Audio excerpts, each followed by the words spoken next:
Vamos à palavra do Senhor? Abra a sua Bíblia no livro de Gênesis, capítulo 26. Amém? É uma passagem conhecida. Não é um dos textos clássicos da palavra de Deus, mas é uma palavra muito conhecida. Talvez você já tenha ouvido essa palavra, essa pregação, e glória a Deus, porque a palavra do Senhor se renova a cada dia, como as misericórdias do Senhor. Amém? Glória a Deus. Todos acharam? Gênesis 26 diz assim: sobrevindo fome à terra, além da primeira vida nos dias de Abraão, foi Isaque a Gerar avistar-se com Abimeleque, rei dos filisteus. Apareceu-lhe o Senhor e disse: não desças ao Egito, fica na terra que eu te disser, habita nela, e serei contigo, e te abençoarei, porque a ti e à tua descendência darei todas as terras, e confirmarei o juramento que fiz a Abraão teu pai. Multiplicarei a tua descendência como as estrelas dos céus, e lhe darei todas estas terras. Na tua descendência serão abençoadas todas as nações da terra, porque Abraão obedeceu a minha palavra e guardou os meus mandamentos, os meus preceitos, os meus estatutos, as minhas leis. Isaque, pois, ficou em Gerar. Perguntou-lhe os homens daquele lugar a respeito da sua mulher e disse: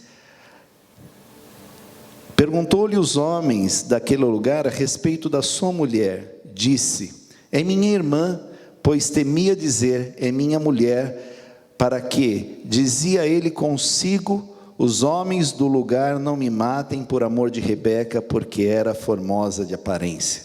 Ora, tendo Isaque permanecido ali por muito tempo, Abimeleque, rei dos filisteus, olhando da janela, viu que Isaque acariciava Rebeca, sua mulher. Então Abimeleque chamou a Isaque e lhe disse: é evidente que ela é tua esposa. Como, pois, dissestes, é minha irmã? Respondeu Isaque: porque eu dizia, para que eu não morra por causa dela. Disse Abimeleque: que é isso que fizestes? Facilmente algum do povo teria abusado de tua mulher, e tu, atraído sobre nós grave delito. E deu esta ordem a todo o povo: qualquer que tocar a este homem ou a sua mulher, certamente morrerá. Semeou Isaque naquela terra, no mesmo ano, recolheu 100 por 1, porque o Senhor o abençoava. Enriqueceu-se o homem, prosperou, ficou riquíssimo. Possuía ovelhas e bois e grande número de servos, de maneira que os filisteus lhe tinham inveja. E por isso lhe entulharam todos os poços que os servos de seu pai haviam cavado nos dias de Abraão, enchendo-os de terra. Disse Abimeleque a Isaque: aparta-te de nós, porque já és muito mais poderoso do que nós.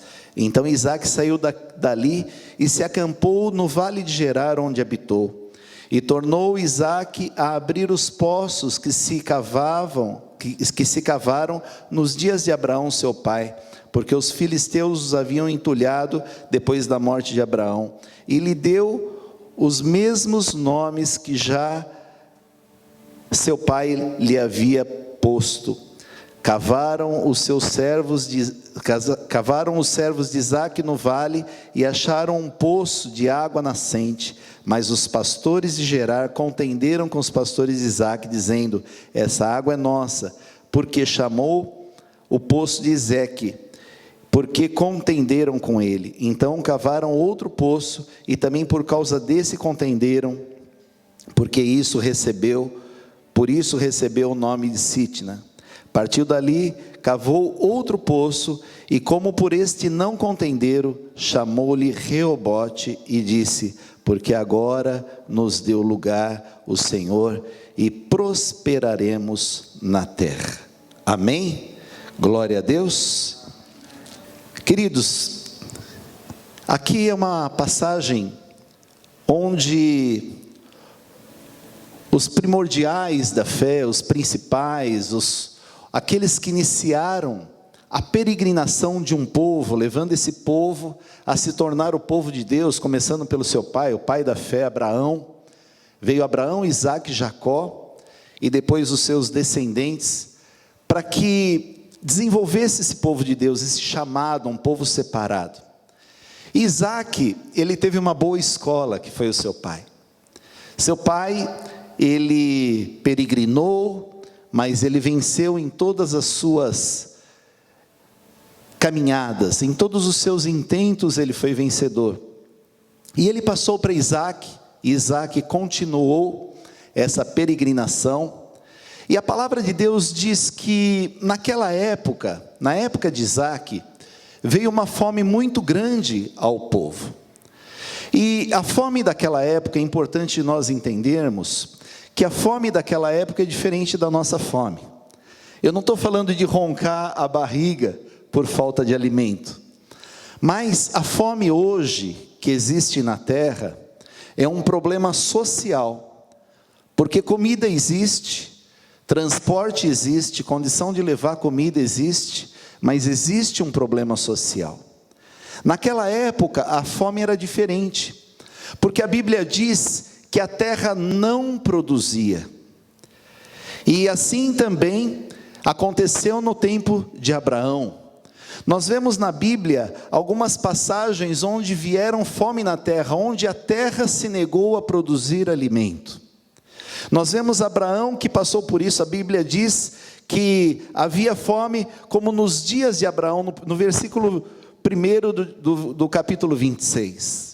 Como também nós vemos Elimeleque e Noemi, quando passaram por isso em Belém de Judá.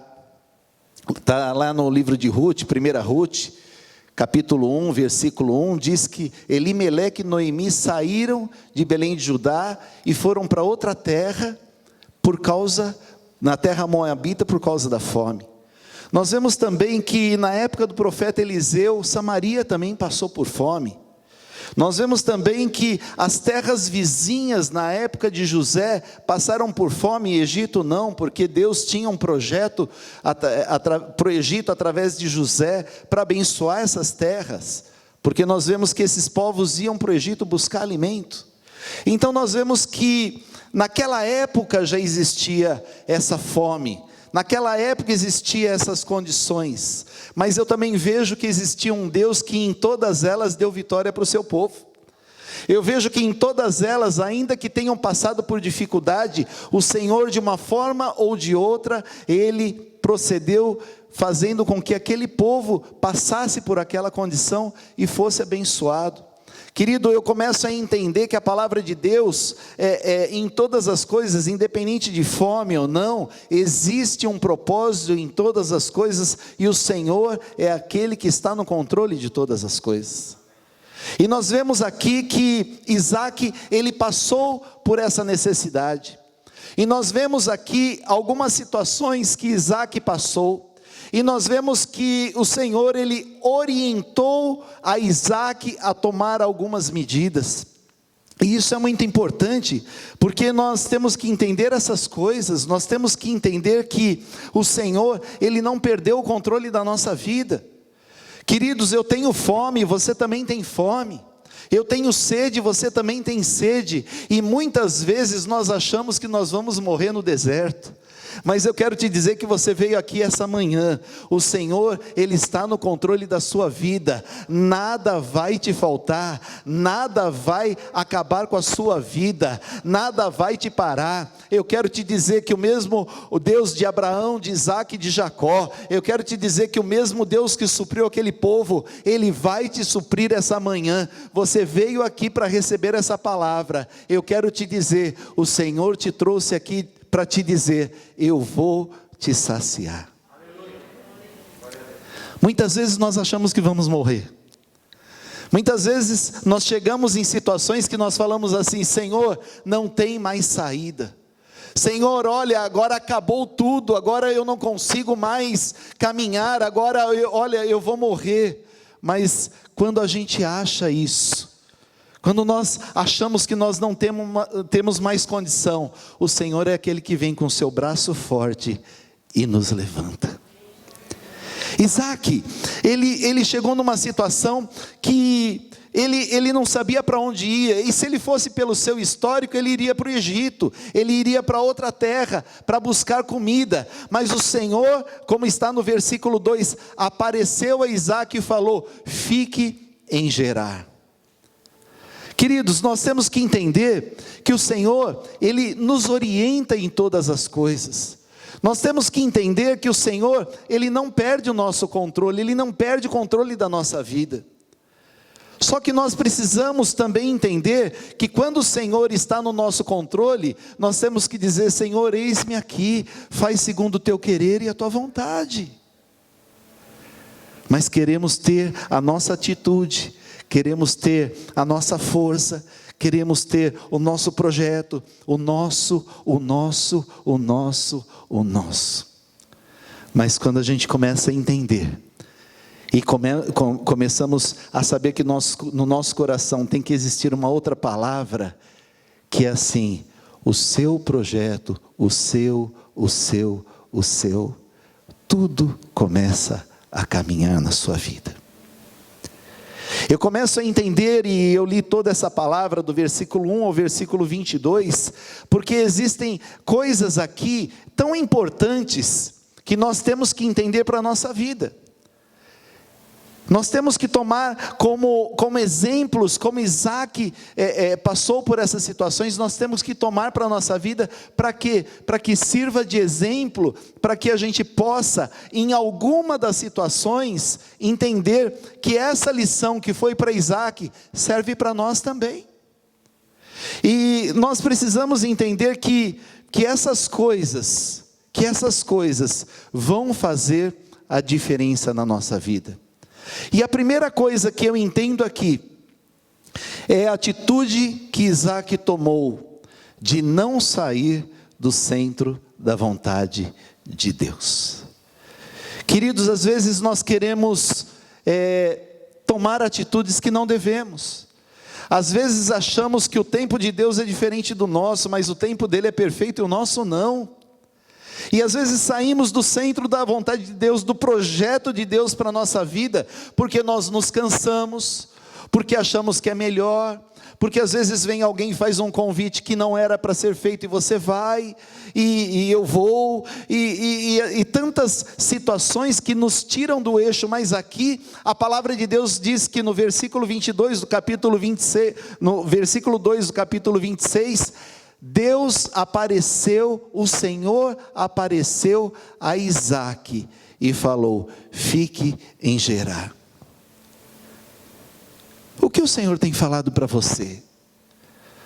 O que o Senhor tem falado? Será que Ele não tem falado assim? Fica aqui, espera, deixa que eu te levo, deixa que eu te conduzo, deixa que eu te ajudo.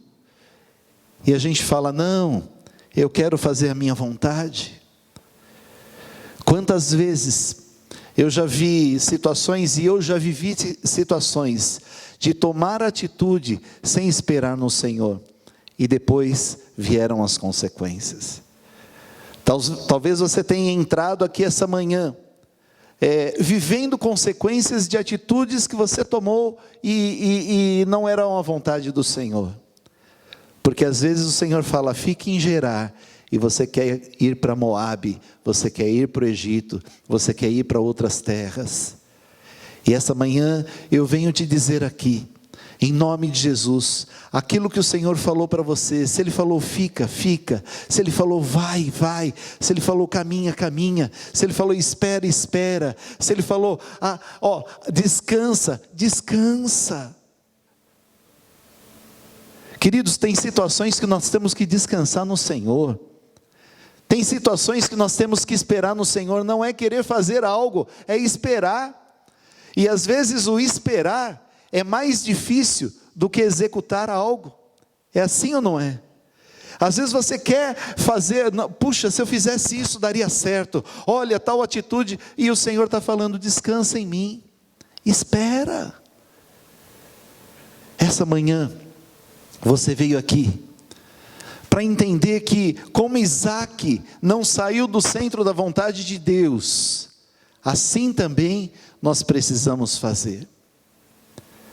A segunda lição que eu entendo aqui, e que eu começo a ver que muitas vezes eu já fiz isso, e muitas vezes a gente erra e fazemos assim, é usar subterfúgios para alcançar a bênção de Deus. Eu vou te dar um recadinho: Deus não precisa de subterfúgios para te abençoar. Deus não precisa de ajudinha, Deus não precisa de uma palavrinha, Deus não precisa de uma mentira para te abençoar. E muitas vezes essas atitudes quem tomamos somos nós. Nós vemos aqui que Isaac, ele quando chegou na terra de Gerar, ele chegou lá para o rei Abimeleque e para aqueles homens, e começaram a perguntar de Rebeca, e ele falou: é minha irmã, com medo de morrer. Agora eu te pergunto e faço uma pergunta para você: quem apareceu para Isaac no versículo 2? Foi o Senhor, e o Senhor falou: fica aqui que eu vou te abençoar. Se o Senhor falou: fica aqui, eu vou te abençoar, você acha que algum homem poderia fazer alguma coisa com Isaac? Não poderia, porque se o Senhor falou que estaria ali para abençoar Isaac, nada aconteceria a Isaac. E a Isaac, a primeira coisa que Isaac fez chegando naquela terra, foi falar: não, Rebeca é minha irmã, com medo de morrer. Queridos, aquilo que o Senhor prometeu para a sua vida, o projeto que Ele criou para a sua vida, o propósito que Ele tem para a sua vida, as coisas que Ele tem para a sua vida, nada vai tirar da sua vida. Descanse, confie e espere. Onde está a tua confiança? Onde está a minha confiança? Às vezes queremos dar uma mãozinha para Deus, às vezes queremos ajudar a Deus, e eu vou te dizer, Ele é onipotente, onipresente, Ele pode todas as coisas, Ele não precisa disso. Sabe o que Ele precisa? De um coração que confia nele e espera nele. É só isso que Ele precisa. Aqui eu vejo Isaac usando subterfúgios para que ele pudesse ser abençoado naquela terra. Aqui eu vejo Isaac contando uma mentira, com medo de morrer. Aqui eu vejo Isaac dizendo, fazendo, dando um jeitinho, para que nada acontecesse com ele, desconfiando daquela palavra que o Senhor tinha dado para ele: fica aqui, porque eu vou te abençoar, eu vou multiplicar a sua descendência, eu te darei toda essa terra. Então a segunda coisa que nós temos que entender: o Senhor, Ele não precisa de subterfúgios para te abençoar, para te prosperar, para cuidar da sua vida, da sua casa e da sua família. Confia nele, espera nele, saiba que Ele tem o projeto perfeito para você, saiba que Ele tem todas as coisas preparadas para você. E muitas vezes nós queremos dar uma mãozinha para o Senhor. Eu vou te dizer, o que o Senhor quer é um coração que espera nele, porque quando você fala: Senhor, eu espero em Ti, querido, aí não tem nada que possa parar a bênção do Senhor na sua vida, na sua casa e na sua família. A terceira coisa que eu começo a entender aqui, é que o Senhor é aquele que pode transformar maldição em bênção. A terceira coisa que eu vejo aqui, é que o Senhor transformou uma maldição em bênção, porque quando há arrependimento, no final do versículo 8, a gente vê que Abimeleque chamou Isaac e falou: olha, eu vi você acariciando a Rebeca, e com certeza ela é a sua esposa. O que você fez, que atitude que você teve, com certeza algum homem poderia pegar ela e abusar dela e usar ela, e depois você atrairia sobre nós tamanha maldição. E ali eu entendo, na minha interpretação, que Isaac falou assim para o rei: rei, eu falei porque eu tinha medo, eu falei porque eu achei que fossem me matar por causa da beleza da minha mulher. E eu começo a interpretar aqui que Isaac se arrependeu disso. E quando há arrependimento, a gente vê que a maldição, aquilo que poderia ser maldição, aquilo que poderia ser peso, se torna bênção. Porque o rei, Abimeleque, ele falou assim: olha, então nós vamos fazer uma coisa, a partir de hoje, ninguém toca em Isaac, nem a sua família, nem a sua esposa, e nem ninguém. Você imagina viver numa terra onde você pode andar e ninguém pode te tocar? Você é separado, você é protegido, você é cuidado por todos aqueles que vivem ali. Nós vemos que aquilo que poderia ser maldição, aquilo que poderia ser um peso, aquilo que poderia ter trazido dano a Isaac, se tornou bênção, porque houve arrependimento. Queridos, essa manhã que seja uma manhã de arrependimento, que hoje possa ter no seu coração algo que possa alegrar o Senhor e possa transformar essa situação que você tem vivido, essa situação que eu tenho vivido, em vez de maldição, em bênção. Porque quando há arrependimento, há remissão de pecado. Quando há arrependimento, há bênção. Quando há arrependimento, há transformação daquilo que era maldito, daquilo que era prisão, daquilo que era derrota, daquilo que era peso, daquilo que era perseguição, em bênção. E eu quero te dizer, em nome de Jesus, que nenhuma maldição vai pesar sobre a sua vida, porque hoje, se houver arrependimento no seu coração, você vai sair dessa porta aqui, debaixo de bênção, debaixo da proteção do Senhor, e ninguém vai poder te tocar, porque o Senhor é aquele que acampará os anjos ao seu redor, e guardará a sua vida, a sua casa, a sua família, os seus sonhos, os seus projetos, os seus filhos, os seus netos, os seus pais, a todos, porque quando há arrependimento, há cuidado do Senhor, em nome de Jesus. A quarta coisa que eu começo a entender aqui, é que aquele que prometeu, é fiel em cumprir. Queridos, a palavra de Deus diz no versículo 14, no versículo 12, do capítulo 26, que Isaac começou a semear, e a cada semente que ele lançava, ela multiplicava e nascia 100, a cada semente que ele lançou, dava 100 vezes mais. Eu começo a entender que quando nós estamos no centro da vontade do Senhor, quando a gente se coloca à disposição do Senhor, e quando a gente não quer usar subterfúgios, e quando há arrependimento, há multiplicação, há cuidado, há prosperidade, há amor, há abundância, há novos começos, há novos projetos, há tudo. Eu começo a ver aqui um homem prosperando. Queridos, você imagina você chegar por causa de uma situação de fome numa terra, ficar ali e a fome abrangendo a todas as regiões, a tudo, e o Senhor começar a prosperar a sua plantação?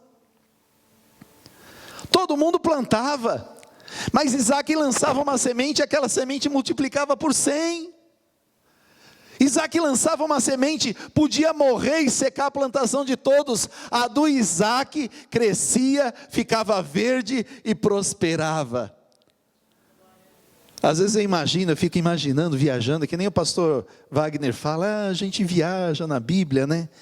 E eu acho que assim, o vizinho do Isaac olhava e falava, a minha terra aqui é a mesma terra, eu planto, nasce essa espiga mirrada, e olha daquele homem, aquela espiga grande, verde, multiplicada, forte. Queridos, quer que eu te fale uma coisa? Quando a sua vida está debaixo da mão do Senhor, é assim que vai acontecer na sua vida. É assim. As pessoas não vão entender, porque a matemática de Deus é diferente. As pessoas não vão entender o porquê dá certo com você e não dá certo com ele. Sabe por quê? Porque você tem um Deus que cuida de você, que cuida da sua casa, que multiplica, que te abençoa, que abre porta. Aleluia! Aleluia! Glória a Deus por isso. Causa inveja, mas nenhum olho maldito vai ter poder contra a sua vida.